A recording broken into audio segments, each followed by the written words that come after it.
we turned very cautious the end of 04, 5, 6. And the main reason, I do not believe in forecasts. I believe it's hard to predict the future. It's not that hard to predict the present. In other words, it's not that hard to understand what's going on today. So I do something I call take the temperature of the market. Try to figure out whether the market is heated or frigid. And because you want to buy when other people are pessimistic and when the climate is cold, you don't want to buy when the market is overheated and everybody's optimistic. So the main indicator in 05-06 was if a company can raise money on this basis, there's something wrong in the market. It's as simple as that. And the market is, you've heard, maybe some of you have heard the term bond vigilantes. But the market is supposed to be like a vigilante. It's supposed to be a disciplinarian. It's supposed to enable good, prudent deals to get done, but not stupid deals. But when anybody can raise money for any purpose or no purpose on any terms, that's a danger signal. And that's what was going on. It was just getting worse and worse and worse and worse. And then we got this massive dislocation. Yes. Everybody's headed for the exits, and you stand up and say, buy. Yes. It really culminated in the bankruptcy of Lehman Brothers on September 15th of 08. We had lost Merrill Lynch and Bear Stearns and Wachovia Bank and AIG. And there was a belief that the whole financial system was going to melt down. And by the way, it did feel that way. It really felt like cascading the dominoes. Either the financial system is going to melt down or it's not. If it melts down, it doesn't matter whether we bought or not, because it's game over for everything. But if it doesn't melt down and we didn't buy, then we didn't do our job. So let's buy. That was the analysis. I mean, you couldn't say anything more profound than that. First of all, there's really no such thing as analyzing the future because the future is unknown. But we look to the past for analogies. And this was, there was no analogy to the Lehman bankruptcy, but the past says we have crises and they end. We don't always know how they're going to end in advance, but so we bought. And it was one of the great buying opportunities of all time. And not only could you get good bargains, but you could invest huge quantities. So at the beginning of 07, we raised $3.5 billion, which was our fund for that period of time. But we also raised $11 billion, which we put on the shelf because we thought that something was coming. The first closing was March 07. We didn't start investing it until June 08. We actually had $10 billion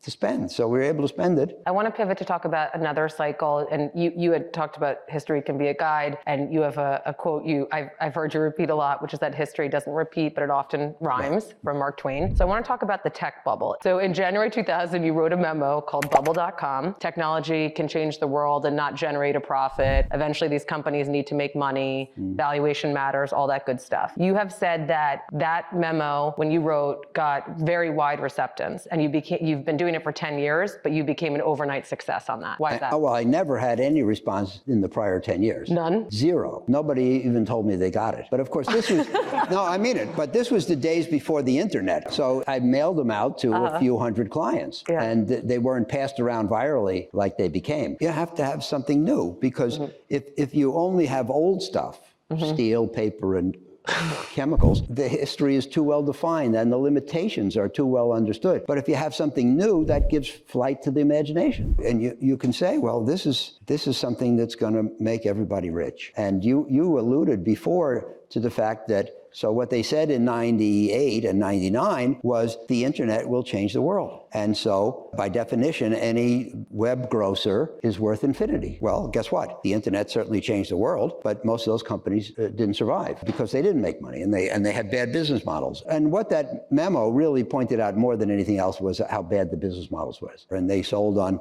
multiple of eyeballs because there were no earnings and in many cases there were no revenues.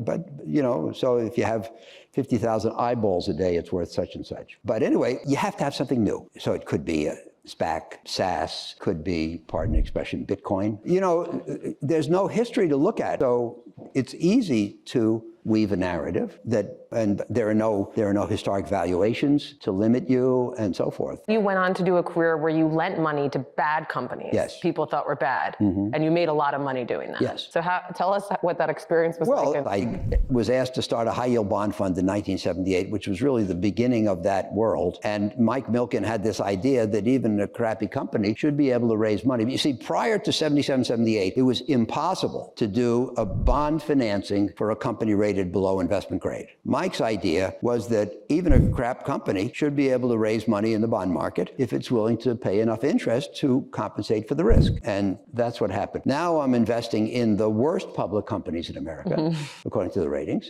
and making money steadily and safely. So I reached two important conclusions. It's not what you buy, it's what you pay. And success in investing doesn't come from buying good things, but from buying things well. And if you don't know the difference, you're in the wrong business, literally. So everything you buy should offer some combination of excellence of quality and or attractive price. You don't want to buy a great company at a terrible price. You don't want to probably don't want to buy something which is horrible fundamentals at a really low seeming price. It's the trade-off that you're looking for. Last question on the market cycle. So in your first book, you include the Poor Man's Almanac for investing. So there are some things to look for to see whether your sentiment's negative or positive. And basically, if the sentiment's too positive, you want to hold on to your wallet. It's like a quick summary of it. So do GPs have all the power? Do LPs have all the power? Are the lenders in negotiating terms of funds? Another one was lenders are eager or they're reticent, capital's abundant, capital's scarce. Somewhere in the verbiage you put in there that if you're popular at a cocktail party, that's a warning signal that things are too euphoric. But if you go through that, I'm not going to ask you to make predictions, but you think about that framework, we've just laid it out here. Where are we in this cycle? Because you said we can know where we are now. Well, I think we're in moderate territory today, and I have not, some people started calling,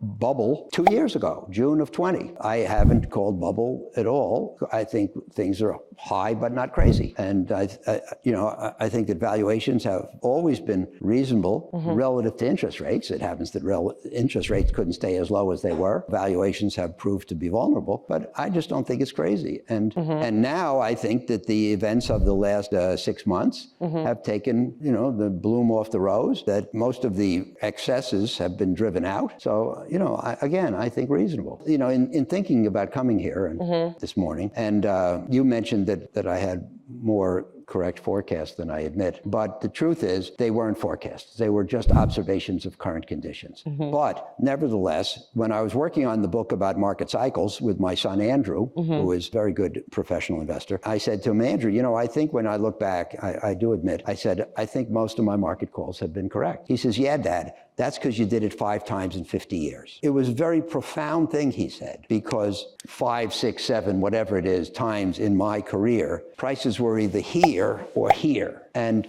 when prices are at absurd extremes, the logic for a market call is very strong, and the probability of being right is very high. But not when it's here or here, or here or here, or here or here, And that's really the difference. Point is, here, prices here have always collapsed, whatever here is defined as. But if I say to you, what's the probability of a decline in 6 months? Here, you might say it's 95. You would never say 100 to anything, in my opinion. But here, it may be 75. And here, it may be 55. And then when you pass intrinsic value, and you're selling below intrinsic, well, what's the probability that next 6 months are up? 55, 75, 95.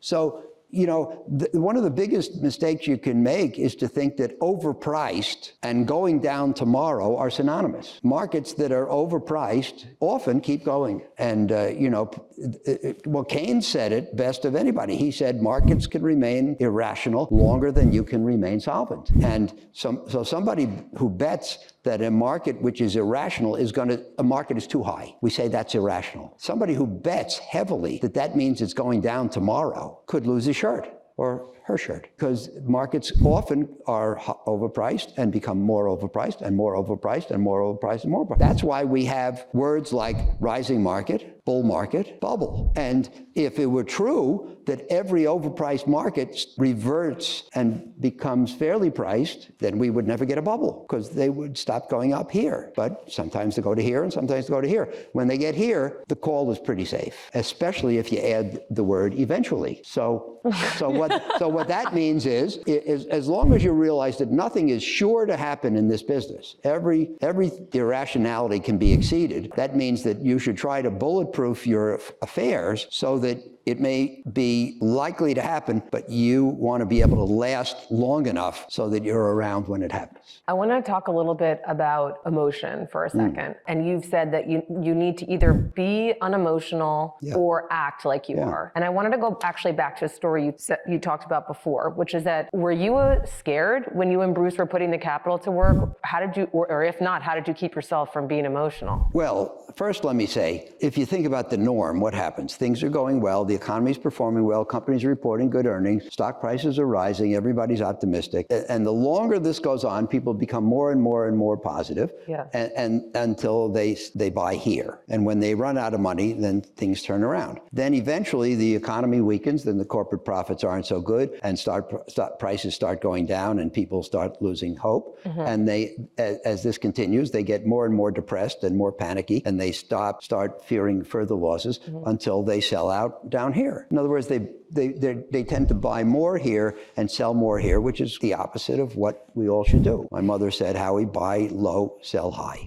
So emotion is our enemy. Emotion tends to get us to do the wrong thing at the wrong time. And we have to resist that. One thing I point out is that the influences that affect the crowd and make it do what I just described, those influences are universal. I feel them too. And you feel them too, and everyone in here. We read the same newspapers. The news is the same for all of us. In order to outperform, by definition, you have to depart from the crowd. You have to hold a different position, and you have to have resolve to do it. It can't be easy. And one of my colleagues came to me in '98 talking about ancient history. Long-term capital had just melted down, and we had the ruble default and the Southeast Asian crisis, and there was a lot of things going wrong. And one of the guys comes to me and he says, this is it. I think it's all over. I think the financial system's going to melt down. I think he explains to me all these things. And I said, great, thank you for sharing that with me. Now go back to your desk and do your job. He said, a battlefield hero is not somebody who's unafraid.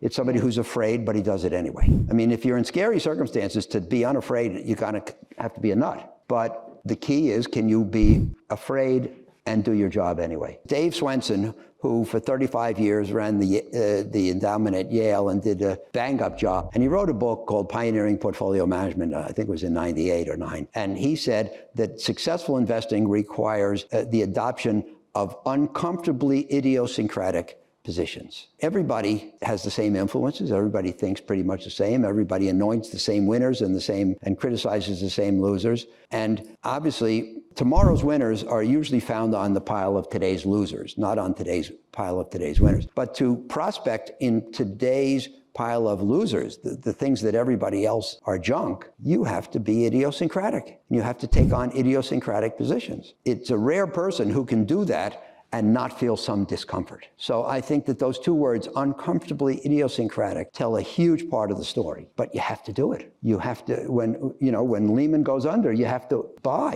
You can't sell. In order to be a great investor, you have to dare to be great. But then around 2015, I said to myself, but everybody dares to be great. Everybody's willing to be great. But it had come into another focus for me. So I wrote Dare to be Great 2, which I would recommend you read, not 1.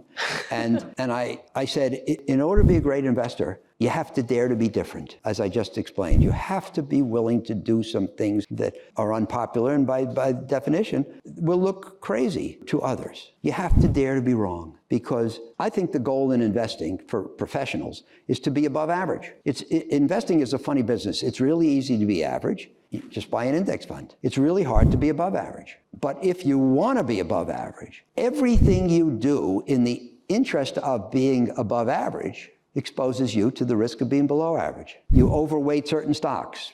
That's potential error. You avoid certain stocks. That's potential error. You diversify abroad versus the US. That's potential error. You buy high beta stocks, low beta stocks. There's nothing you can do in the interest of being above average that does not expose you to the risk of being below average. So if you dare to be different, you have to be willing to be wrong. I want to ask you one follow-up question on that around risk. And I actually want to go back to the very first memo you wrote, October 12th, 1990. And I'm going to just quick recap. I might not get it perfectly right, but you had an observation. There was a Midwest pension fund manager who was in the top couple of percentile. He was in Every year for 14 years in a row, he was between the 27th and the 47th percentile, measuring from the top. So he was solidly in the second quartile every year for 14 years in a row. Where did he come out for all 14? Fourth percentile. It's crazy math. Because in most walks of life, if you stick between 27 and 47, your average is probably 37. His average was fourth. So what was the lesson that and there's actually like really,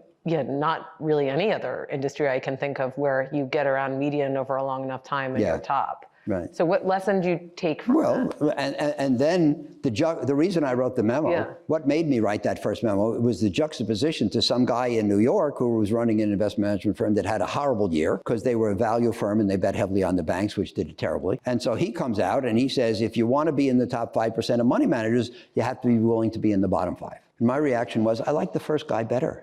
I like the consistently a little above average as the route to performance, which was the title of the memo, the route to performance. I don't like this idea of shooting for the top and being willing to hit the bottom. I'm not interested in being in the top 5% in any one year. I'm absolutely unwilling to be in the bottom 5%, and my clients feel exactly the same. So why should I do that? We don't swing for the fences. Oaktree does not swing for the fences. Consistent batting average. And what I say is, if you look at the normal distribution read from your direction, most people say, I'm going to get here. I'm going to get into the upper tail. I'm going to shoot for the upper tail. I'm going to swing for the fences, and I'm going to have these huge winners. Our approach is very simple. Cut off the bottom tail. That's what this guy in the Midwest did. Dave Van Benscoten was his name. Cut off the bottom tail. So that if you cut off the bottom tail and your total experience consists of fabulous, excellent, very good, good, not so good, so-so, but never terrible, you'll be one of the best. Not after 1 year. Somebody else will swing for the fences and hit it exactly right and will be lionized for her performance that 1 year. Who can do it for 30 years? A follow-up question on risk is that you think that there is a subjective judgment is a useful tool in managing risk. Yes. I just want to ask you the opposite of that, which is that do you think that there's value in using quantitative tools to measure and manage risk? No, I really don't. We don't do it at all. First of all, what is risk? It's the probability of a negative event in the future. What do we know about that? What does the past tell us about that? The past has relevance, but it's not absolute. And by the way, I was talking about epiphanies before, to digress, if I may. Yes, you can. So I was writing a memo in 2006 called Risk. And I sat down at the word processor and I wrote what I always believed is that risk cannot be quantified. And that's one of the reasons why I don't believe in models, because risk, being the probability of a bad event, can't be quantified in advance. You can have an opinion, you can state it as a number, but that's not quantification. Quantification is measurement. And the probability of a negative event in the future cannot be measured. And then I wrote something for the next section, I wrote something that I never thought of before. Risk cannot be quantified even after the fact. You buy something for $1. A year later, you sell it for $2. Was it risky? Any answers? No, you can't tell. Was it a crazy thing where you got lucky and doubled your money? Or was it a really clever thing that nobody else had figured out where you were sure to double your money? And the answer is you can't tell. No, I don't think risk can be measured. I don't think the past is absolutely applicable. In fact, the big money is lost at the juncture when the past stops being applicable, which happens eventually. But I don't think that the possibilities in the future can be synthesized into inputs sufficient to let a computer decide what's risky or not. Experience is what you get when you don't get what you want. Right. When have you ever gotten what you didn't want it, and what'd that look like for you? Well, when I was starting in my career, I'll never forget, I met this guy and he says, we're bringing out two new stocks tomorrow. They were both little tech stocks. And he says, and they're both going to double in the first day. I said, good, I'll take it to 100 shares of each. I called him up the next day, a $10 stock. So I bet 2,000.